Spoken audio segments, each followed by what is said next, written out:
il y a des choses que Dieu peut donner le même jour. Amen. Ou après une semaine. Regardez bien. Souvent, ce n'était pas des grandes choses. Souvent, c'est des choses qu'on peut perdre demain. Je vous donne 2 exemples. Regardez dans la Bible. Toutes les femmes qui ont eu du mal à avoir des enfants, leurs enfants ont changé l'histoire de l'humanité.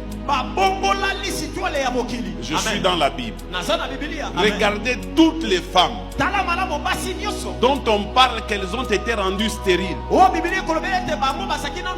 Parce que le diable connaît que l'enfant qui va naître va le déranger.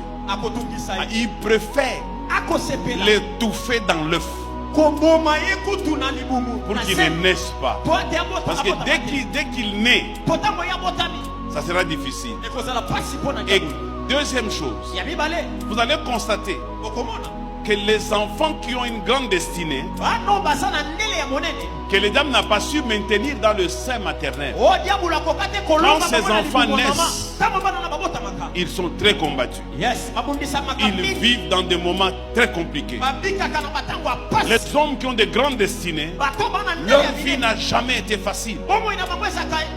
Allez demander aux gens qui sont des héros aujourd'hui. Au lieu d'aller les demander, rentrons seulement à l'histoire d'Esther.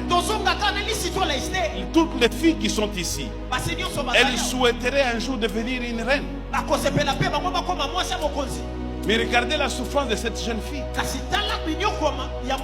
Elle perd en même temps.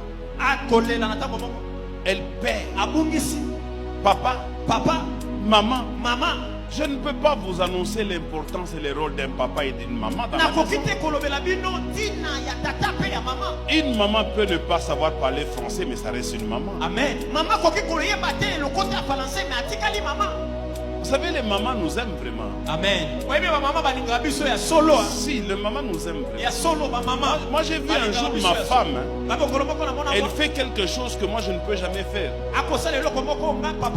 Pasteur, on a notre deuxième enfant. Je suis avec ma femme, on parle. Et puis elle prépare la table. On commence à manger.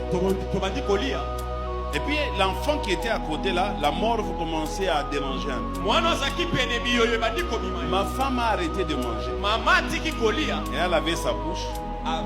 Elle a pris l'enfant par les nez. Elle a retiré la morve dans sa bouche. Elle crache. Elle essuie l'enfant.